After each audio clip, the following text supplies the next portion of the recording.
2014 Sprinter van. The top unit wasn't working. Found it very low on refrigerant. Only had 50 psi. Did an initial test, and what I found was what you can see right here. If you see the stains of oil, one there, one there. You can see the little stain right there in the middle of the screen. And I believe there's some more right back there. You see those stains of oil. So those are little leaks that it could pick up with the leak detector, even at low pressure, but they're small right now.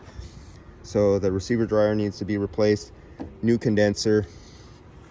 I'm in the process of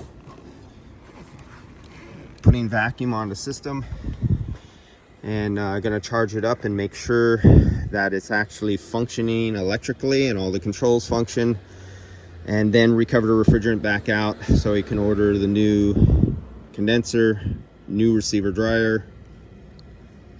The hoses run, we think, up in this area. They point from this way underneath, they come under here, they go along the top and come down the pillar right here. The hoses travel down in here. As you can see, the connections are underneath. I don't have to show you connections. I don't want to get down there right now.